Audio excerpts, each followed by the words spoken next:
back to the book. I'm Amelie Wilson. Recognized as a master of mathematically inspired artwork, MC Escher's work is renowned around the world. Currently, some of his artwork is on display at the Artist Market in Norwalk. Gallerist Jeffrey Price is here to discuss the exhibit, as well as Escher himself. And we welcome you, Jeffrey. Thank you so much for coming. Thanks, you. Tell us a little bit about MC Escher. Well, he was born just before the turn of the last century, and he's often thought of as a mathematician or a mathematical artist, but he failed his math courses and was really imaginative, but he always dealt with scientific and technical problems in his work, but in a very creative way. When most people think of artwork, they think of easels and paintings and oils, but math, how do you explain that? Well, the things that Escher saw in the world, he liked to think of in very technical terms. For instance, if we look at a rock or a wall, you don't see the regularity in them, but Escher would look at a rock and think of the crystals in it, or the atoms, or the tiles that might be on a wall. And then he took those tiles, and instead of making them into squares or rectangles, he made them into birds and fish, and saw how that could work.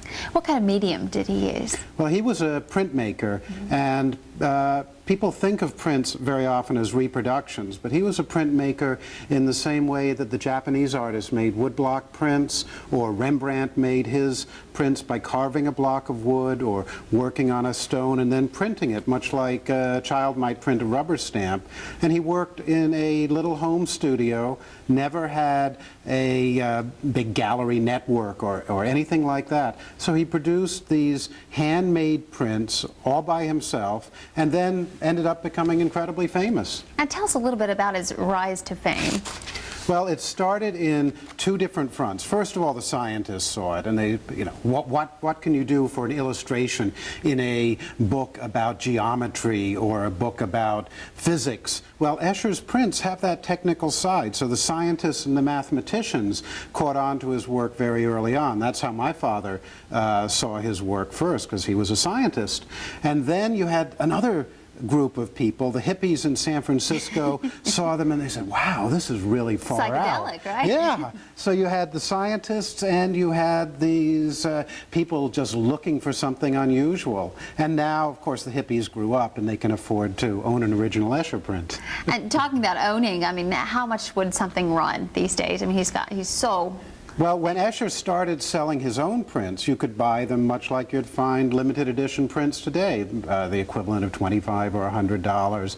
Now a good Escher print can be $25,000. There's still little ones in the hundreds. The nice thing about printmaking is it's very democratic. You can actually own one of the things that's in a museum if you come to Artist Market. That's really neat. So, and tell us about Artist Market. You've got several of these on display. Yeah, we actually have 2 rooms full of Escher's work. It's the only permanent exhibit of Escher's work in a gallery anywhere in the world. He didn't make enough prints to really fill the marketplace, but I've always been interested in Escher's work, and it's been a part of Artist Market for 25 years. Could he be compared to a modern-day artist these days? Is there anyone like him?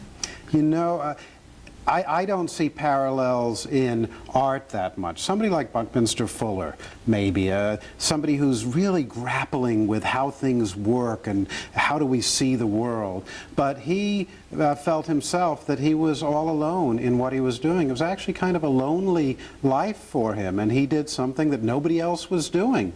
That's great. Well, we'll hear more about Mr. Escher when we return. Okay. Thank you so much. Stay with us. We'll be right back with Jeffrey Price.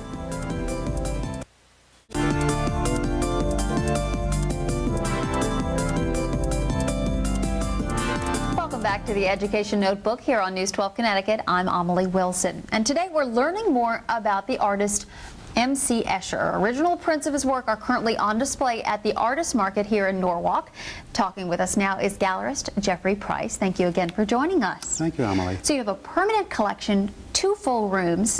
Tell us a little bit about the hours of operation and when people can come see how these works. Well, Artist Market is open 7 days a week. There's not enough time in people's lives these days to go to an art gallery, so I've always believed in staying open as much as possible. So, and then we also have a website at artistmarket.com, and that brings people really from around the world, some of whom then come to Norwalk and actually go into the gallery.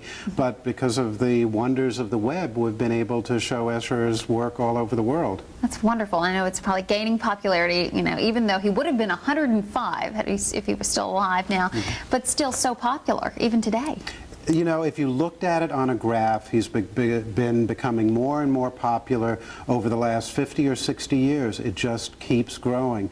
I take Escher into kindergarten classes as well as college classrooms, and kids just love it because you don't have to know anything about art or anything about math to know that these pictures are really neat, very different from anything else, and you have that feeling of discovering something when you look at his pictures. We've got some pictures to show people of some of his work, and it's incredible. Some of the work, you can't imagine that a person actually did this. It's so precise. He thought the hardest part of it was thinking up what to do when you're faced with a blank piece of paper. And he said that was the real hard work, just to get a vision of it. Then he had to carve it into blocks of wood because he believed in making prints. That was the love of it. And there's something repetitious in a lot of his images, but he liked making one and making another. And an addition of maybe 10 or 20 or 100 prints was what he did. It also let him keep all his drawings and wood blocks, and you sort of send the duplicates out into the world. How did he get his start? Well, he grew up in Holland in a engineer's household, but his father thought you couldn't really make a living as an engineer, so he went off to architecture school. But luckily he had a good art teacher who really inspired him. And right out of high school he said, I want to be a printmaker, I want to make woodblock prints, and that's what I'm going to do with my life. And luckily he came from a fairly well-to-do household. He married a Swiss woman whose family were industrialists, and so he was able to be an artist, and my feeling is the family kind of paid the rent and let him do his work all his life. All right, and the mathematical parallels are just incredible. If you could tell us a little bit about that, between that and his work. Well, he discovered things in mathematics by coloring in squares on graph paper.